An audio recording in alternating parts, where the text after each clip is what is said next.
How's it going, everyone? My name is Dan and this is PT Design. Welcome to a long-awaited video for some of you who may have seen part 1, but this is the 1030D scale model Pyrotechnics explosion video, and this is part 2 where we'll actually be blowing up the model. If you haven't seen part 1 where I build the model that we'll be using today, I'd definitely go check that out, and then you can come check out this one. Or not, you can watch this and watch the other way. Either way, it's fine with me.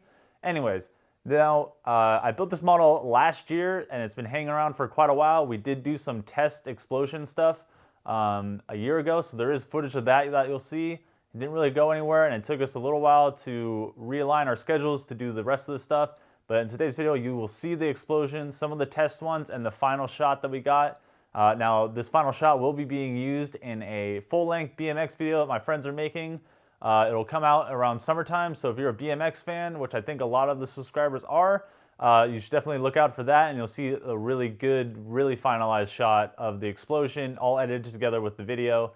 In here, you'll see my angle and only my angle of the explosion, but I had a lot of fun doing this, and the explosion was cool, so I hope you guys enjoy this video. Let's get right into it. Let's not wait any longer. Hey guys, so pretty much I started off and got this E-Launch controller. It pretty much is for hobby rockets, and it helps burn a fuse, which can then ignite the explosion that we need to do for the special effects.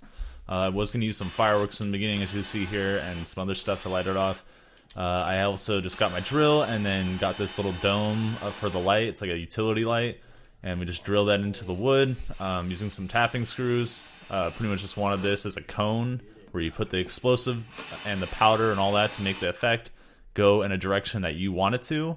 And so using the grout, sand, and the fireworks and some other stuff, we're going to test out this explosions. I wet down the ground outside where we're testing it so nothing will catch on fire. So we'll also be using like bags of gas. These explosions were pretty weak. They were good for us in the beginning, but didn't really go anywhere. Many months later, I got a hold of some synthetic black powder, which is a lot better than what they would actually use in special effects explosion. And then I also used some coffee creamer, which kind of gives a nice big red poof of a flame. And which is crazy that we drink it, that it's that flammable. But anyways, I got my nice camera to get some slow shots here of one of the first tests, and it was doing pretty good. And this is the day that I'm going to be doing the actual shot, so, you know, these tests were pretty quick, but just needed to test it out. I knew it was going to kind of work after watching the video we watched on it. Here, I just have this big piece of foam that I cut the back to weaken it to see if it'd break apart when the explosion went off. Didn't really work, but that's okay.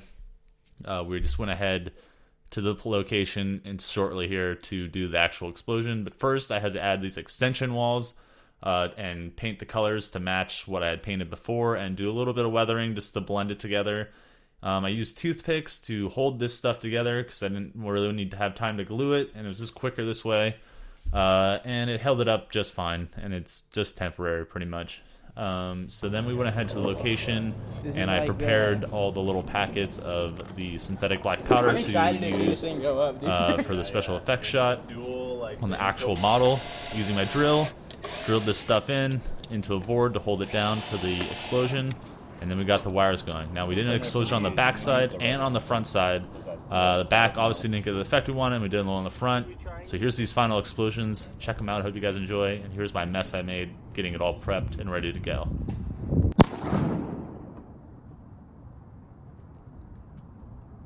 So as you can see, that back explosion wasn't really good. There you go. That big one was a lot better, a lot more a cooler shot for all the cameras that are up close and zoomed in at special angles. Here's the angle that I got after the slow-mo shot. So yeah, check out this angle. And that's pretty much with the nice camera and everything, so I thought that looked pretty cool. This will definitely be in like a finalized version, like I said before, maybe on a BMX video, so definitely check that out in the summertime. 1030D is what it'll be called. Yeah, so yeah, that was the video, guys, and pretty fun blowing this up and doing all this. I hope you guys enjoyed this video, and yeah.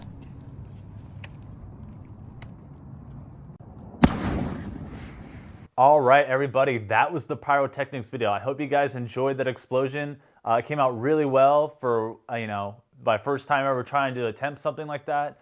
In all the movies we've watched throughout the years, depending on your age, or, most people have seen old movies and new movies, you know, they use pyrotechnics, they use explosions, they use practical effects, and so it was really cool to try my hand at that on a smaller scale, and I think I did a pretty good job with what I was able to find and use at my disposal as just a regular citizen. So I hope you guys enjoyed the explosion video. Like I said, that's going to be a full-length or used in a full-length BMX video coming out in the summertime called 1030D, made by a buddy of mine, Preston, and all his friends that ride. And so it'll be really cool if you guys go check that out once that's out. And if you could just leave a like, comment, subscribe. You made it this far in the video, you can do one more little thing. I'd really appreciate it. And so I hope I can see you guys in the next one, and I hope you have a great day.